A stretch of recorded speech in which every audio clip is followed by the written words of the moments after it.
Hello students, आज हम लोग ई फेज का पेपर डिस्कस करेंगे जो अभी रिसेंटली आप लोगों को 27th को हुआ था। पेपर थोड़ा सा मीडियम लेवल का था, मतलब लास्ट टाइम से थोड़ा सा टफ था। लास्ट टाइम बहुत इजी पेपर था। तो ये पहला क्वेश्चन में एक करंट कैरिंग कंडक्टर दिया हुआ है जो कि साइन वेव के फॉर्म में, और साइन वेव का इक्वेशन लिखा हुआ है y is equal to 2 sine pi X by L. और ये वायर का शेप भी बनाया हुआ, शेप ऐसा है। तो और इसको यूनिफॉर्म मैग्नेटिक फील्ड में रखा, तो बताना कि फोर्स कितना लगेगा। हमें पता है कि जब यूनिफॉर्म मैग्नेटिक फील्ड में रखा हुआ है तो ये जो ऐसे टेढ़ा मेढ़ा वायर है इसको हम लोग स्ट्रेट एज्यूम कर सकते हैं। इस पॉइंट का एंगल हमें पता है 2 पाई होता है। एंगल मतलब ये वाला टर्म, तो अगर वो लास्ट पॉइंट चेक करेंगे तो ये वाला टर्म है 2 पाई के इक्वल। तो यहाँ से हमारा x आ जाएगा 2l। तो इसको स्ट्रेट वायर मानेंगे तो इसका लेंथ हो जाएगा 2l। अब ये एक स्ट्रेट वायर है जिसका लेंथ है 2l। अब ऑप्शन हमें बताने हैं। फर्स्ट ऑप्शन में, अब इनमें से बताना है कौन सा ऑप्शन इनकरेक्ट है। तो फर्स्ट ऑप्शन में बोला है कि अगर मैग्नेटिक फील्ड z डायरेक्शन में है, मतलब बाहर की तरफ है स्क्रीन से, तो फोर्स बी आई एल लगेगा। तो अगर मैग्नेटिक फील्ड बाहर की तरफ है तो इसमें फोर्स लगेगा, एक तो परपेंडिकुलर है, और कितना लगेगा 2 BIL। तो फर्स्ट वाला ऑप्शन गलत है। मैग्नेटिक फील्ड बोला कि अगर y डायरेक्शन में, अब y डायरेक्शन में मैग्नेटिक फील्ड है फिर से परपेंडिकुलर, तो फोर्स लगेगा 2 BIL, जो कि दिया हुआ है, तो वो करेक्ट है। अब मैग्नेटिक फील्ड थर्ड ऑप्शन में दिया हुआ है कि मैग्नेटिक फील्ड एक्स डायरेक्शन में। अब एक्स डायरेक्शन में तो ये करंट और मैग्नेटिक फील्ड सेम डायरेक्शन में हो जाएगा, तो फोर्स नहीं लगेगा, तो ये भी करेक्ट है। और फोर्थ ऑप्शन में बोला है अगर magnetic field X Y plane में है और 30 डिग्री विद एक्स एक्सिस बना रहा है, मतलब मैग्नेटिक फील्ड ऐसे है और ये एक्स एक्सिस के साथ 30 डिग्री बना रहा है, तो इसका जो वाई डायरेक्शन में कंपोनेंट आएगा वो आएगा बी साइन 30। और एक्स डायरेक्शन के कंपोनेंट की वजह से तो फोर्स लगेगा नहीं, तो वाई डायरेक्शन के कंपोनेंट की वजह से फोर्स कितना लगेगा, बी, जो कि b/2 है, आई और लेंथ जो कि 2l है, तो ये BIL आ जाएगा। तो इन्होंने यही बोला था इस ऑप्शन में कि फोर्स BIL लग रहा है, तो ये भी ऑप्शन करेक्ट है। तो इनमें से कौन सा गलत है ये बताना है, तो इसका करेक्ट आंसर हो जाएगा फर्स्ट। सेकंड सेकंड क्वेश्चन में एक AC सर्किट है जिसमें L है, R है, C है। तो अगर मैं डायग्राम बनाऊं तो रेजिस्टेंस के अक्रॉस पोटेंशियल इसके अलोंग होगा, वो होगा I × R, that is 4I। ये I जो है वो या तो I0 है या IRMS है। फिर इंडक्टर के अक्रॉस पोटेंशियल डिफरेंस इस डायरेक्शन में होगा जो कि I × XL होगा, और कैपेसिटर के अक्रॉस पोटेंशियल इस डायरेक्शन में होगा जो कि I × XC होगा। अब बोला है कि potential difference across R and C, resistance और कैपेसिटर का जो नेट पोटेंशियल डिफरेंस है वो V1 है। तो इस दोनों का जो रिजल्ट नेट पोटेंशियल डिफरेंस आएगा वो इस डायरेक्शन में आएगा, इसको इन्होंने कहा है कि V1 है। ये एंगल आ जाएगा 45 डिग्री, बिकॉज ये भी 4I है, ये भी 4I है। और LCR, इनका जो नेट पोटेंशियल डिफरेंस है वो V2 है। LCR का नेट पोटेंशियल डिफरेंस निकालेंगे तो ये दोनों का रिजल्टेंट ऊपर आएगा 3I, और इस दोनों का जब रिजल्टेंट निकालेंगे तो ऐसे आएगा। ये एंगल आ जाएगा 37 डिग्री, ये V2 है। तो इन दोनों के बीच में फेज एंगल पूछा है, तो इस दोनों के बीच में फेज एंगल कितना आ गया, 82 डिग्री, जो कि सेकंड ऑप्शन में दिया हुआ था, तो सेकंड ऑप्शन करेक्ट हो जाएगा। थर्ड क्वेश्चन, सर्किट है, इसमें स्विच पहले पोजीशन 2 में था और बहुत टाइम के लिए था, तो फिर इंडक्टर के थ्रू करंट फ्लो होगा E/R2, क्योंकि नीचे वाला लूप पूरा है और स्टेडी स्टेट में है। अब स्विच को हमने 2 से 1 पोजीशन में कर दिया, तो हीट कितना प्रोड्यूस होगा। तो जब स्विच को हम 2 से 1 में कनेक्ट कर देंगे तो सिर्फ ऊपर वाला लूप कंप्लीट है। इस लूप में इंडक्टर में ऑलरेडी करंट फ्लो हो रहा है इतना, तो अब इंडक्टर सोर्स की तरह एक्ट करेगा, और इंडक्टर के में जितना भी एनर्जी स्टोर्ड होगा वो रेजिस्टेंस में हीट के फॉर्म में लॉस हो जाएगा। तो जो हीट लॉस होगा वो बेसिकली इंडक्टर का पोटेंशियल एनर्जी होगा, जो कि कितना होगा, half L I square, I का value E by R two है, तो इससे हमारा आ जाएगा फर्स्ट ऑप्शन। तो इसका करेक्ट आंसर है first option. Next question number 4। Question number 4 में एक करंट कैरिंग वायर है जिसमें करंट अंदर की तरफ जा रहा है और दूसरा करंट कैरिंग वायर है जिसमें करंट बाहर की तरफ आ रहा है। इन दोनों के बीच में डिस्टेंस ए है, दोनों में करंट आई फ्लो हो रहा है।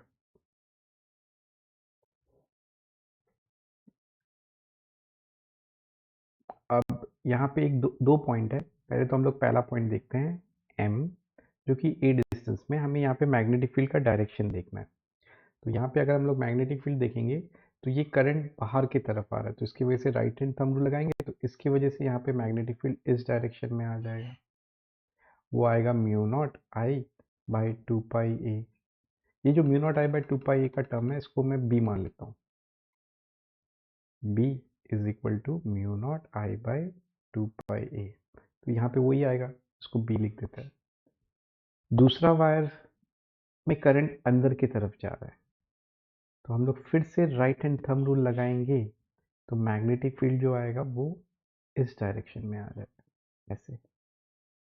ये डिस्टेंस रूट टू ए है, तो अब जो मैग्नेटिक फील्ड आएगा वो आएगा mu naught I by two pi root two A. Root two को मैं बाहर निकाल लूंगा तो बेसिकली आ जाएगा बी बाई रूट टू। हम लोग ये एंगल देखेंगे तो ये एंगल 45 डिग्री होगा, ये भी 45 होगा। अब ये इसके परपेंडिकुलर है तो ये भी एंगल 45 डिग्री आ जाएगा। तो अब हम लोग कंपोनेंट में रिजॉल्व कर लेते हैं। ये मैग्नेटिक फील्ड इस डायरेक्शन में है, इसका ये कंपोनेंट बी बाई टू आएगा, ये वाला कंपोनेंट भी बी बाई टू आएगा।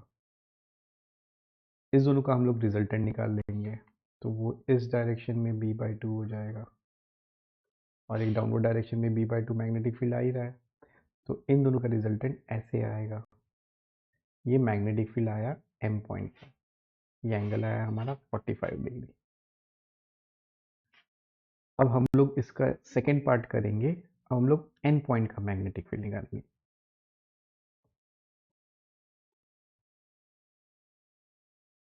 अब हम लोग एन पॉइंट का मैग्नेटिक फील्ड निकालेंगे। एन पॉइंट जो है वो इससे रूट थ्री ए डिस्टेंस पे, तो फिर से मैं वही mu naught I by two pi A को बी मान लेता हूँ।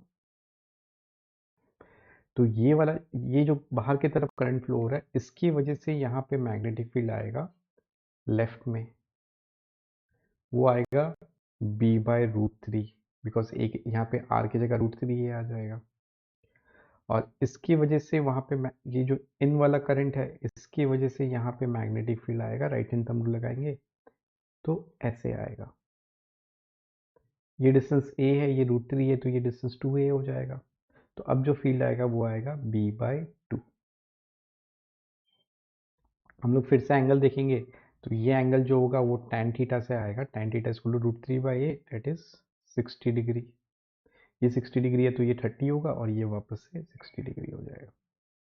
हम लोग फिर से कंपोनेंट में रिजॉल्व कर लेंगे। एक मैग्नेटिक फील्ड इस डायरेक्शन में है बी बाई रूट थ्री, ये बी बाई टू का इस डायरेक्शन में कंपोनेंट होगा बी बाई फोर, और इस डायरेक्शन में होगा root three B by four. इसको हम लिख सकते हैं root three B by three. अब हम लोग इस दोनों का रिजल्टेंट निकाल लेंगे। इस दोनों का रिजल्टेंट आएगा इस डायरेक्शन में रूट थ्री बी बाई 12, और एक डाउनवर्ड डायरेक्शन में मैग्नेटिक फील्ड है बी बाई फोर। अब इनका रिजल्टेंट आ जाएगा ऐसे। ये बेसिकली एन पॉइंट का मैग्नेटिक फील्ड आया, और ये एंगल जब हम निकालेंगे वो tan थीटा से आएगा। tan theta is equal to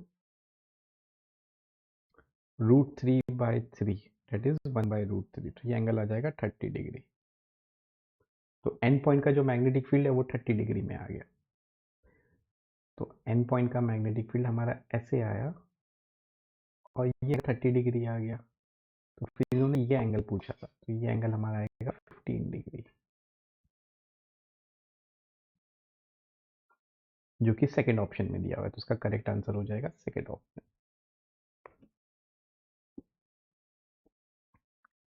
next question number 5।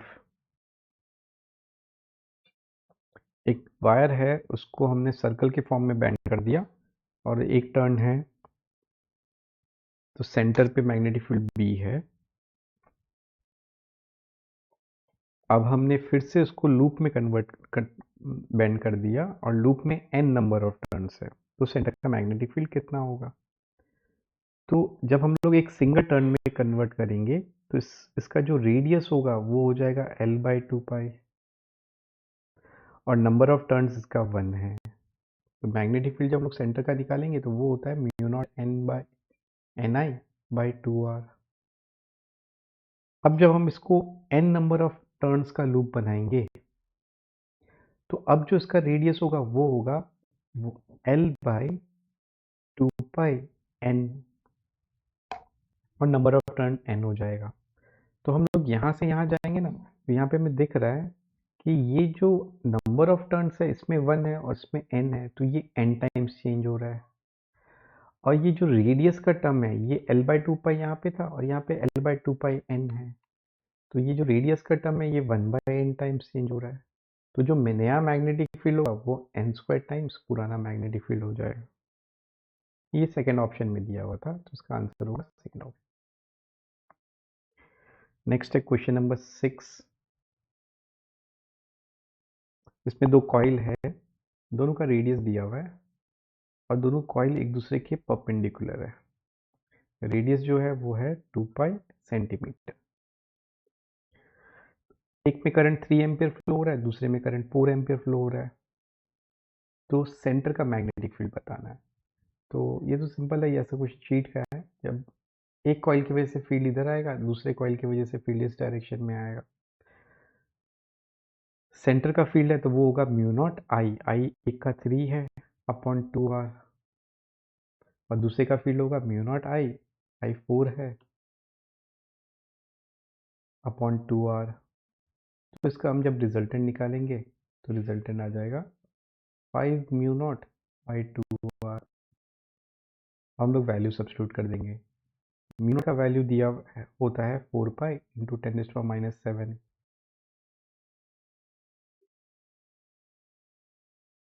Upon 2, radius दिया हुआ है 2 पाई सेंटीमीटर। तो अब इसमें ये कैंसिल हो जाएगा, तो ये हमारा आ जाएगा 5 इंटू 10⁻⁵ टेस्ला, जो कि थर्ड ऑप्शन में दिया हुआ है। तो इसका आंसर हो जाएगा थर्ड ऑप्शन। Question number 7। एक रिंग है, उसका मास m है, रेडियस r है, उसके पास q चार्ज है। रिंग को हमने रोटेट किया तो उसका मैग्नेटिक मोमेंट पूछा है। तो ये सिंपल है कि हमें पता है magnetic moment divided by angular momentum q/2m होता है। तो मैग्नेटिक मोमेंट कितना हो जाएगा q/2m into angular momentum. Angular momentum ring का होता है I इंटू ओमेगा। आई होगा mr² into omega, m cancel हो जाएगा, यहाँ से हमारा आंसर आ जाएगा q⍵r²/2, जो कि फर्स्ट ऑप्शन में दिया हुआ है। तो इसका आंसर होगा first option. Next question number 8 fluid mechanics का है। इसमें लिखा हुआ है कि एक स्फीयर है, उसका डायमीटर गिवन है, मास गिवन है और वो फ्लोट कर रहा है। अब लिक्विड का इनिशियली टेम्परेचर 0 डिग्री सेल्सियस था और उसका डेंसिटी भी दिया हुआ है। अब बोला कि जब लिक्विड का टेम्परेचर 35 डिग्री सेल्सियस हो गया तो वो जस्ट सिंक करने लगी।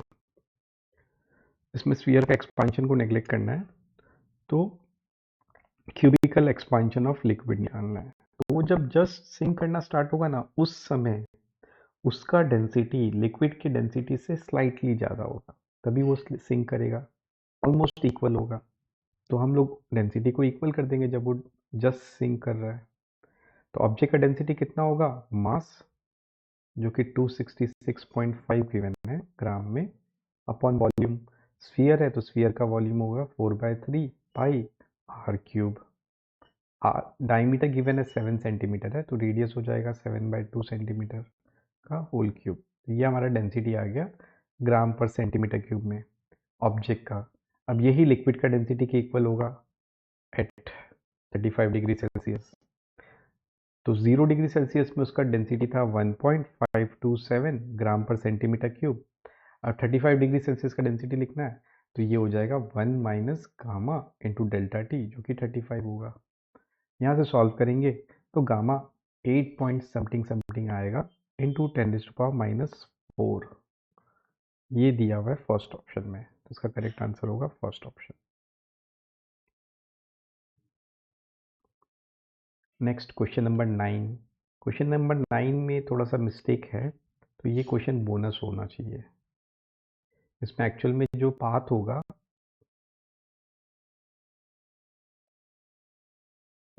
प्रोटॉन का पाथ ऐसा होगा और इलेक्ट्रॉन का पाथ ऐसा होगा। ये कोई भी ग्राफ में नहीं दिया हुआ है, तो ये बोनस होना चाहिए। ऐसा क्यों होगा? क्योंकि यहाँ पे इलेक्ट्रिक फील्ड है इस डायरेक्शन में और मैग्नेटिक फील्ड इस डायरेक्शन में है। अब यहाँ पे जब प्रोटॉन रखा हुआ होगा तो प्रोटॉन पे इलेक्ट्रिक फील्ड की वजह से फोर्स लगेगा, तो वो राइट जाएगा। वो राइट में जब आगे जाएगा तो उसके पास वेलोसिटी आ जाएगा। अब ये वेलोसिटी पे मैग्नेटिक फील्ड की वजह से फोर्स लगेगा। अब जब हम लोग v क्रॉस b करेंगे तो फोर्स बाहर की तरफ लगेगा जो कि z डायरेक्शन है, पॉजिटिव z डायरेक्शन। तो ये प्रोटॉन पॉजिटिव z के अलोंग डिविएट होगा। तो फिर ये प्रोटॉन ऐसे जाएगा, पॉजिटिव z के अलोंग डिविएट होगा। अब इलेक्ट्रॉन में क्या होगा? इलेक्ट्रॉन में इलेक्ट्रिक फील्ड की वजह से जो फोर्स लगेगा वो इलेक्ट्रिक फील्ड के अपोजिट डायरेक्शन में लगेगा। तो इलेक्ट्रॉन में फोर्स लेफ्ट में लगेगा, उसकी वजह से इलेक्ट्रॉन में लेफ्ट की तरफ वेलोसिटी आ जाएगा। अब उसको हम लोग मैग्नेटिक फील्ड में रखेंगे। ये z डायरेक्शन है और मैग्नेटिक फील्ड y डायरेक्शन के अलोंग है, अंदर की तरफ। यहाँ इस डायरेक्शन में मैग्नेटिक फील्ड। हाँ, तो इलेक्ट्रॉन लेफ्ट मूव करेगा।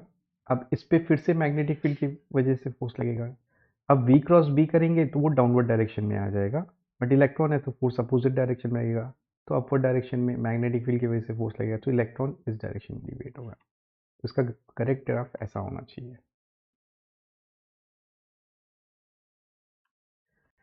Next question number 10। यहाँ क्वेश्चन नंबर 10 में एक इंडक्टर है और एक रेजिस्टेंस है। करंट 2 एम्पियर फ्लो हो रहा है और इंक्रीज भी हो रहा है 1 के रेट से, और पोटेंशियल डिफरेंस जो मेजर किया वो 8 वोल्ट है। बाद में करंट 2 एम्पियर फ्लो हो रहा है, डिक्रीज हो रहा है 1 के रेट से। अब जो पोटेंशियल डिफरेंस है वो 4 वोल्ट है। तो जब वो करंट इंक्रीज हो रहा है तब इंडक्टर का जो पोटेंशियल डिफरेंस है L D I by D T, D I by D T का वैल्यू 1 है तो एल हो जाएगा। और रेजिस्टेंस का जो पोटेंशियल डिफरेंस है आई इंटू आर, आई का वैल्यू 2 है तो आई इंटू आर का वैल्यू 2 हो जाएगा। तो ये दोनों एडअप हो जाएंगे और ये दिया हुआ है 8 वोल्ट है। जब करंट डिक्रीज हो रहा है तो ये जो रेजिस्टेंस का पोटेंशियल डिफरेंस है आई इंटू आर और जो इंडक्टर का पोटेंशियल डिफरेंस है वो अपोजिट डायरेक्शन में होगा, तो सब्ट्रैक्ट होंगे। तो और ये वैल्यू दिया हुआ है 4 वोल्ट है। तो अब इसको हम सॉल्व करेंगे, ऐड करेंगे तो आर का वैल्यू आ जाएगा 3 ओम, और आर को यहाँ पे सब्स्टिट्यूट कर देंगे तो हमारा एल आ जाएगा 2 हेनरी। तो रेजिस्टेंस 3 ओम आ गया और इंडक्टर 2 हेनरी आ गया। Next question number 11। इसमें ग्राफ ड्रॉ किया हुआ है टेम्परेचर का टाइम के साथ वेरिएशन, और इन्होंने पूछा लेटेंट हीट ऑफ वेपोराइजेशन क्या कितना होगा। तो ये ग्राफ में जब हम देखेंगे ना, तो जब हॉरिजॉन्टल हो रहा होगा ग्राफ तब वो वेपोराइज हो रहा होगा यहाँ पे। तो इसको वेपोराइज होने में टाइम कितना लगा वो ग्राफ से देख के दिख रहा है हमें। वो पहले 20 मिनट से लेकर 25 मिनट तक वो वेपोराइज हो रहा है, तो उसको जो टाइम लगा वो 5 मिनट लगा। और हीट का जो रेट है वो 42 किलो जूल पर मिनट है। तो 5 मिनट्स में उसको कितना हीट मिलेगा इंटू 5, ये पर मिनट है, टोटल उसको 5 मिनट्स तक उसको वो वेपोराइज हो रहा है, तो उसको टोटल ड्यूरिंग वेपोराइजेशन इतना हीट मिल रहा है। वो ये हीट को यूज़ करके वेपोराइज हो रहा है, तो ये जो हीट होगा वो m इंटू एल के इक्वल होगा। m गिवन है 5 है और ये l latent heat of vaporisation है, तो यहाँ से हमारा लेटेंट हीट ऑफ वेपोराइजेशन आ जाएगा 42 किलो जूल पर केजी। मैंने कुछ गड़बड़ किया है। ये जो वेपोराइज हो रहा है ना, वो 20 to 30 मिनट्स तक हो रहा है, तो 10 मिनट्स तक वो हीट ले रहा है। तो ये जो L आएगा ये 42 इंटू 2 आएगा, जो कि है 84 किलो जूल पर केजी, जो कि गिवन है सी ऑप्शन में। नेक्स्ट क्वेश्चन नंबर 12 हमारा शीट का क्वेश्चन है। इसमें वो ये कि एक स्क्वायर लूप है जिसमें यहाँ से करंट एंटर हो रहा है और यहाँ से करंट लीव हो रहा है। तो करंट यहाँ पे ऐसे डिवाइड होके वापस मिल लेगा और सेंटर पे फील्ड पूछा है। तो हमें ये पता है कि कोई भी एक सिमेट्रिकल ऑब्जेक्ट में सिमेट्रिकल पॉइंट में एंटर और लीव होता है, तो सेंटर का फील्ड कितना आता है, 0, जो कि फर्स्ट ऑप्शन में दिया हुआ है। क्वेश्चन नंबर 13,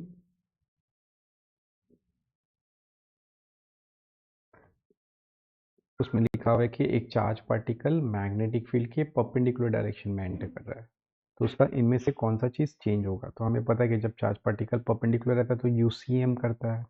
यूसीएम में एनर्जी और स्पीड कांस्टेंट होता है, वेलोसिटी का डायरेक्शन चेंज होता है, तो मोमेंटम का भी डायरेक्शन चेंज होगा। तो मोमेंटम जो है वो चेंज होगा। क्वेश्चन नंबर 14,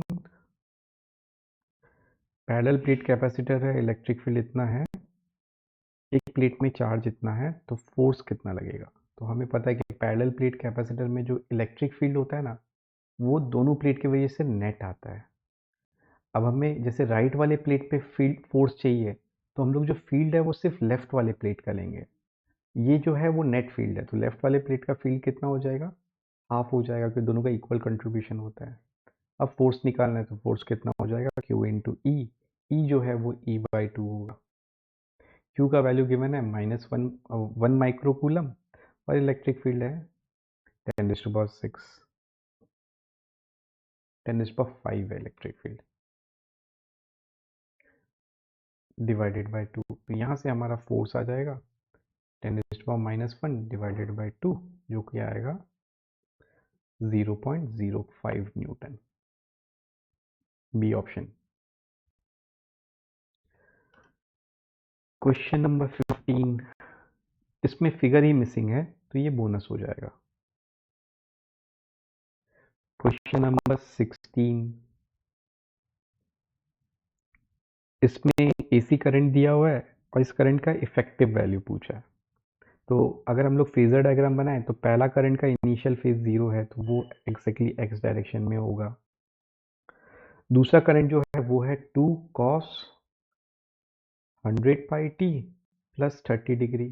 अब cos को साइन में कन्वर्ट करेंगे तो 2 sign 100 pi T plus 30 plus 90 degree, तो ये आ जाएगा 120 डिग्री। तो ये जो दूसरा वाला करंट है इसको फेजर डायग्राम में दिखाएंगे तो ये ऐसे होगा 2, और ये एंगल आएगा 120 डिग्री। हमें पता है कि 120 डिग्री में है तो रिजल्टेंट भी 2 आएगा। तो ये इन दोनों करंट का रिजल्टेंट जो करंट है उसका मैक्स वैल्यू आ गया। इन्होंने आरएमएस वैल्यू पूछा था, तो आरएमएस वैल्यू जो होता है वो मैक्स डिवाइडेड बाय √2 होता है, तो ये √2 आ जाएगा, जो कि फर्स्ट ऑप्शन में दिया। क्वेश्चन नंबर 17, एलसीआर सर्किट है, सोर्स का फ्रीक्वेंसी आधा कर दिया, तो सर्किट का नेचर क्या होगा। तो हमें पता है कि जब एलसीआर सर्किट रेजोनेंस में होता है तो एक्सएल और एक्ससी इक्वल होता है।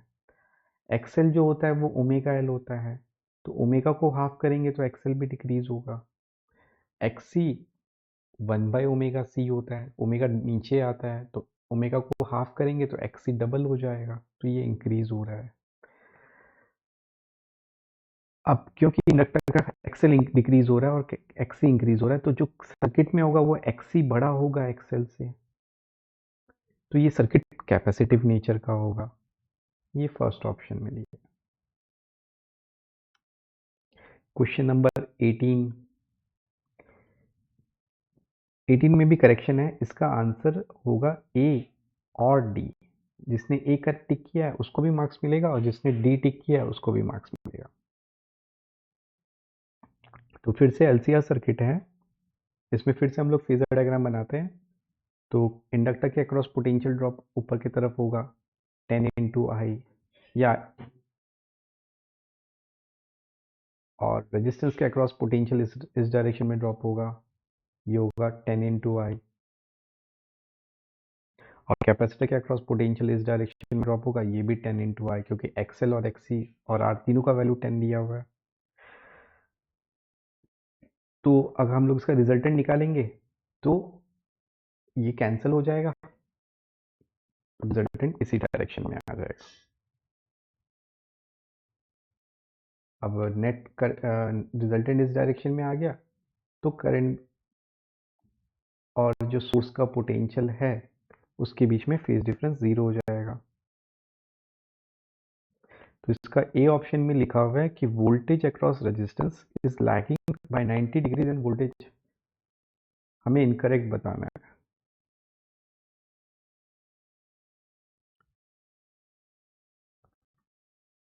फर्स्ट ऑप्शन में लिखा हुआ है voltage across resistance is lagging by 90 degree then the voltage across capacitor. देखो ये कैपेसिटर का वोल्टेज ये है, रेजिस्टेंस का वोल्टेज ये है, तो रेजिस्टेंस का वोल्टेज कैपेसिटर से लीड कर रहा है, इन्होंने फर्स्ट ऑप्शन में बोला कि लैग कर रहा है, तो फर्स्ट ऑप्शन हमारा इनकरेक्ट है। सेकेंड ऑप्शन में बोला है कि कैपेसिटर का पोटेंशियल इंडक्टर से 180 डिग्री लैग हो रहा है, हाँ ये हो रहा है, ये इंडक्टर का पोटेंशियल है, ये कैपेसिटर का पोटेंशियल है, कैपेसिटर का पोटेंशियल इंडक्टर से 180 डिग्री लैग हो रहा है, तो ये करेक्ट है। थर्ड ऑप्शन में लिखा हुआ है इंडक्टर का जो पोटेंशियल है वो रेजिस्टेंस से 90 डिग्री लीड कर रहा है, हाँ ये भी करेक्ट है, ये रेजिस्टेंस का, ये इंडक्टर का है, 90 डिग्री लीड कर रहा है, तो ये भी करेक्ट है।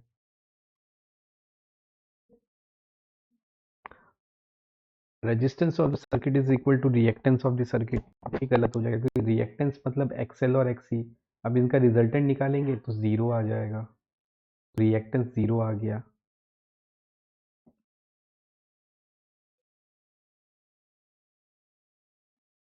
और रेजिस्टेंस जो है हमारा वो है आर जो कि 10 है, तो ये दोनों इक्वल नहीं है, तो ये भी गलत है। तो इन्होंने पूछा था कौन सा ऑप्शन गलत है, तो इसमें दो ऑप्शन गलत आ रहा है, ए एंड डी।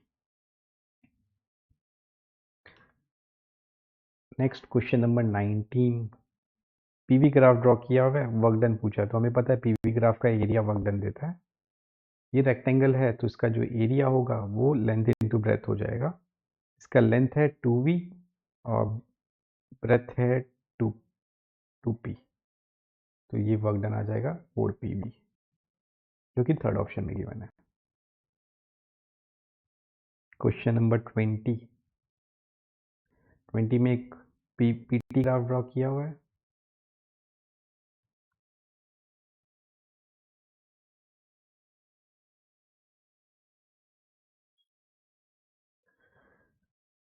इनमें से कौन सा ऑप्शन है सही है ये बताना है। तो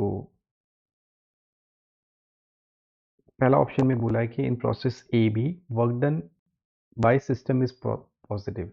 अब देखो जब हम लोग ए बी प्रोसेस देखेंगे तो इस प्रोसेस के दौरान टेम्परेचर कांस्टेंट है, अब टेम्परेचर कांस्टेंट है तो पीवी भी कांस्टेंट रहेगा, और देखो प्रेशर बढ़ रहा है, अब प्रेशर बढ़ रहा है तो वॉल्यूम डिक्रीज होगा, अब वॉल्यूम डिक्रीज हो रहा है गैस का, तो फिर वर्क डन बाय सिस्टम क्या आएगा, नेगेटिव, तो फर्स्ट ऑप्शन गलत है।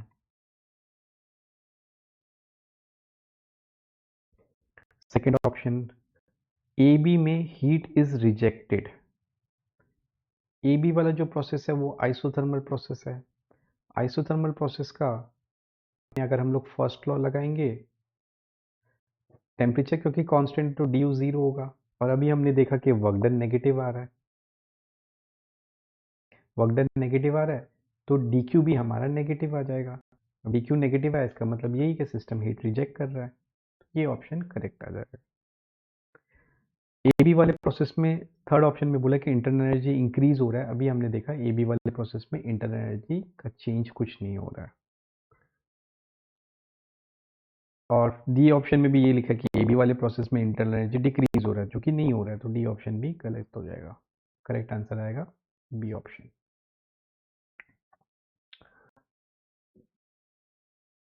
नेक्स्ट क्वेश्चन नंबर 21, कैपेसिटर है, इनिशियली अनचार्ज्ड है, स्विच को ऑन करने के जस्ट बाद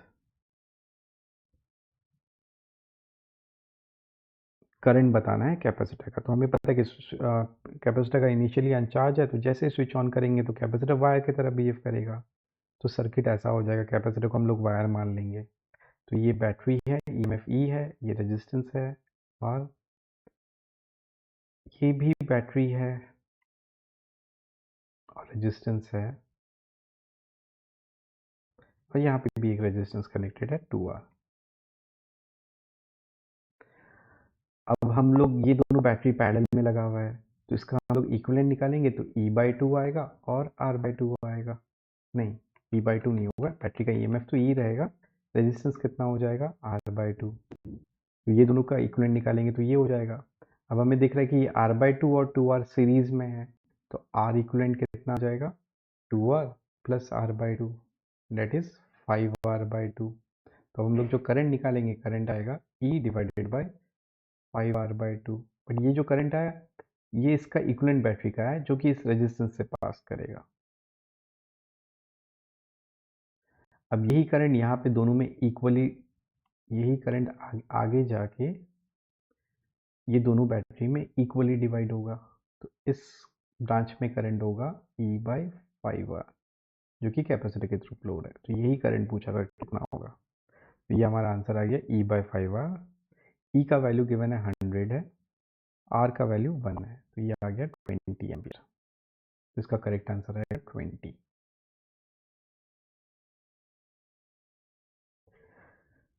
नेक्स्ट क्वेश्चन नंबर 22। एक कॉइल है जिसका रेजिस्टेंस 10 ओम है और उसमें फ्लक्स चेंज हो रहा है, उसकी वजह से करंट इंड्यूस हो रहा है, जिसका ग्राफ दिया हुआ है। तो चेंज इन फ्लक्स बताना है। तो हमें पता है जब भी फ्लक्स चेंज होता है तो उसमें ईएमएफ इंड्यूस होता है d∅dt। इस ईएमएफ को हम R से डिवाइड करेंगे तो हमारा करंट आ जाएगा। तो यहाँ से हम चेंज इन फ्लक्स निकालेंगे तो वो आएगा R into I D T. इसको हम इंटीग्रेट करेंगे तो हमारा चेंज इन फ्लक्स आ जाएगा। अब ये जो है वो आई टी ग्राफ का एरिया है, तो ये बेसिकली हमारा एरिया हो जाएगा। R का वैल्यू दिया हुआ है 100 है, और इसका एरिया लिखेंगे तो होगा half into base into height, जो कि आ जाएगा 2। तो हमारा जो चेंज इन फ्लक्स आया वो 2 आ गया। Question number 23। सिंपल क्वेश्चन है, इसमें 3 इंडक्टर है, ऐसे कनेक्टेड है, तो हमें पता है कि ये तीनों इंडक्टर पैरेलल में कनेक्टेड है। अब 3 हेनरी 3 हेनरी 3 हेनरी पैरेलल में कनेक्टेड है, तो इसका इक्विवेलेंट कितना हो जाएगा 3/3, दैट इज 1 हेनरी। तो इसका आंसर आएगा 1।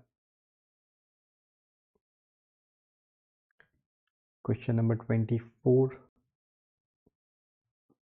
स्टेप डाउन ट्रांसफार्मर है, आइडियल भी है, उसका आउटपुट पावर दिया हुआ है, आउटपुट करंट दिया हुआ है, प्राइमरी और सेकेंडरी का टर्न रेशियो भी दिया हुआ है। तो प्राइमरी कॉइल का करंट पूछा है, तो हमें पता है कि प्राइमरी कॉइल का current divided by secondary coil का करंट जो होगा, वो उसका जो रेशियो होगा वो सेकेंडरी कॉइल का number of turns divided by primary coil का नंबर ऑफ टर्न होगा। तो यहाँ से हमारा प्राइमरी कॉइल का करंट आ जाएगा। सेकेंडरी कॉइल का करंट है 12.5, और ये प्राइमरी टू सेकेंडरी का जो टर्न दिया हुआ है वो 5:1 का दिया हुआ है। तो ये हमारा आ जाएगा 2.5 पे, 2.5। Next question number 25। रॉड है, इसका लेंथ दिया हुआ है, वेलोसिटी दिया हुआ है, मैग्नेटिक फील्ड दिया हुआ है, तो इंड्यूस ईएमएफ पूछा है। तो हमें पता है कि इंड्यूस ईएमएफ कितना होता है L dot V cross B। यहाँ पे हमें इस तीनों का ट्रिपल प्रोडक्ट निकालना पड़ेगा। ट्रिपल प्रोडक्ट हमें निकालना था डिटर्मिनेंट मेथड से। तो L का कोऑर्डिनेट है 0 3 4, V का कोऑर्डिनेट है 2 0 0 एंड B का कोऑर्डिनेट है 0 1 -2। ये हमारा आ जाएगा, ये वाला टर्म तो 0 हो जाएगा, ये वाला टर्म -3 इंटू -4 प्लस ये वाला टर्म होगा 4 इंटू 2, ये 12 आ गया, ये 8 आ गया, तो 20 वोल्ट आ गया।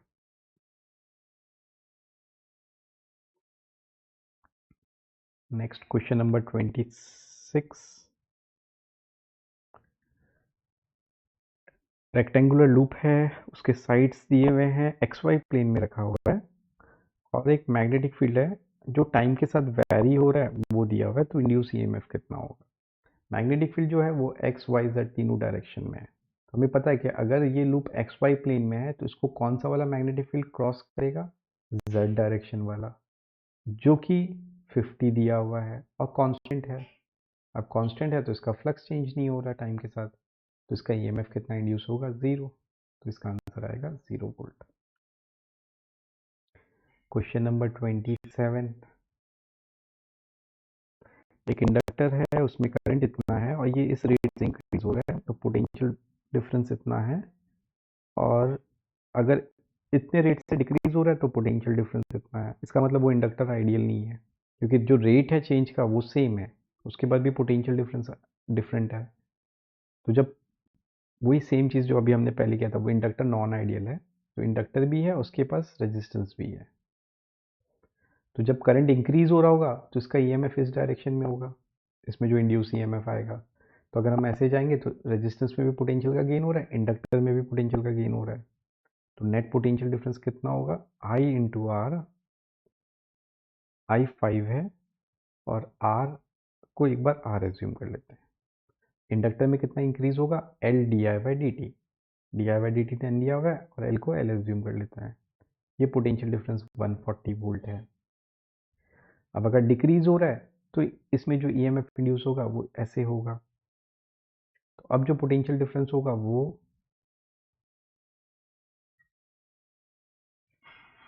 आई इंटू आर, जो कि 5 आर होगा, और फिर ये ड्रॉप होगा तो ये होगा minus L D I by D T, जो कि वही 10 एल है, और ये पोटेंशियल डिफरेंस गिवन है 60 वोल्ट है।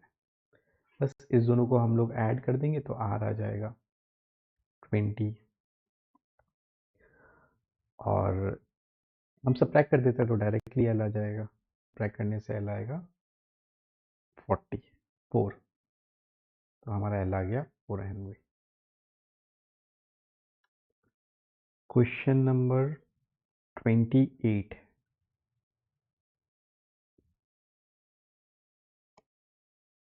इसमें एक वायर है जिसमें करंट फ्लो हो रहा है लेफ्ट डायरेक्शन में, और एक कॉइल है इसमें करंट ऐसे फ्लो हो रहा है।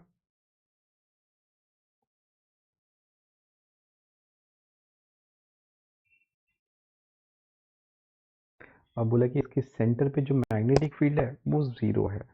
तो बताना कि कॉइल में कितने नंबर ऑफ टर्न्स है। तो यहाँ पे हमें दिख रहा है सामने कि इसके वजह से जो मैग्नेटिक फील्ड आ रहा है वो सेंटर पे आउटवर्ड डायरेक्शन में आ रहा है, और इस कॉइल की वजह से जो मैग्नेटिक फील्ड आ रहा है वो इनवर्ड डायरेक्शन में आ रहा है। तो नेट फील्ड 0 होगा, मतलब ये दोनों का फील्ड को इक्वल होना पड़ेगा तभी कैंसिल होगा। अब ये स्ट्रेट वायर है तो इसका फील्ड होगा म्यू नॉट I1। I1 मतलब स्ट्रेट वायर का करंट, जो कि 54 एम्पियर है, अपॉन 2 पाई आर। आर मतलब ये डिस्टेंस, इसका रेडियस दिया हुआ है 0.22 मिलीमीटर है, और ये डिस्टेंस भी गिवन है 0.05 मिलीमीटर मीटर, सॉरी। तो यहाँ ये जो पूरा डिस्टेंस हो जाएगा वो कितना हो जाएगा? 0.27। तो ये हमारा आ गया स्ट्रेट वायर की वजह से सेंटर का फील्ड। अब हम लोग सर्कुलर कॉइल की वजह से निकालेंगे सेंटर का फील्ड। सर्कुलर कॉइल की वजह से सेंटर का फील्ड होगा म्यू नॉट एन आई। आई दिया हुआ है 3.5 एम्पियर है, अपॉन 2 आर। आर दिया हुआ है 0.22 है। यहाँ पे बी नॉट कैंसिल हो जाएगा, 2 भी कैंसिल हो रहा है,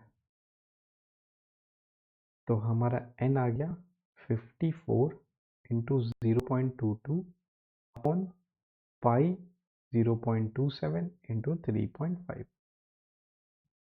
ये दोनों डेसिमल कैंसिल हो जाएंगे तो ये डेसिमल हट जाएगा। पाई को लिख देंगे 22/7, 22 कैंसिल हो जाएगा। 7 5 या 35 होगा और 3.5 है तो ऊपर 10 आ जाएगा। 27 2 जा 54 होगा एंड 5 2 जा 10 होगा तो नंबर ऑफ टर्न्स आ जाएगा 4। तो उसका करेक्ट आंसर होगा 4। Question number 29। एक कंडक्टिंग ट्यूब है,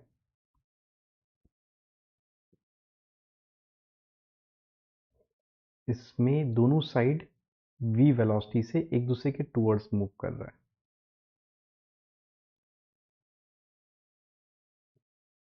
और इसका ये वाला लेंथ l है। तो पूछा है कि ईएमएफ कितना इंड्यूस होगा। तो वही जब ईएमएफ इंड्यूस होगा वो D phi by D T होगा। फाई हो जाएगा मैग्नेटिक फील्ड इंटू एरिया। इस डिस्टेंस को हम लोग x मान लेते हैं तो एरिया हो जाएगा l इंटू एक्स। d और l यहाँ पे कांस्टेंट है तो बाहर आ जाएगा। dx बाई डी टी मतलब इस लेंथ का रेट ऑफ चेंज। अब ये लेंथ दोनों की वजह से चेंज हो रहा है, इस v की वजह से भी, इस v की वजह से भी। तो इस लेंथ का रेट ऑफ चेंज कितना हो जाएगा 2v। तो ये आ जाएगा 2blv जो कि 4। तो इसमें पूछा था कि उसमें उसके टर्म में कितना आएगा तो आंसर आएगा 2। blv के टर्म में कितना आ रहा है 2।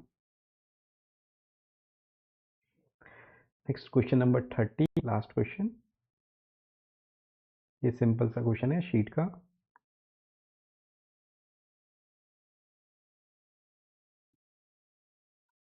ये कैपेसिटेंस 3 है, ये सब यहाँ पे कैपेसिटर लगा हुआ है 333 और यहाँ पे भी कैपेसिटर लगा हुआ है 222। तो बहुत सिंपल क्वेश्चन है कि ये तीनों कैपेसिटर सीरीज में कनेक्टेड है तो 333 कितना हो जाएगा 1। 1 और 2 पैरेलल में कनेक्टेड है तो ये कितना हो जाएगा 3। फिर से सीरीज में है तो 1, 1 और 2 पैरेलल में 3। फिर से सीरीज में है तो 1, 1 और 2 पैरेलल में 3। फिर से सीरीज में है तो 1। तो इक्विवेलेंट कैपेसिटर कितना आ जाएगा 1 माइक्रोफैरड। तो माइक्रोफैरड के टर्म्स में पूछा था तो आंसर होगा 1।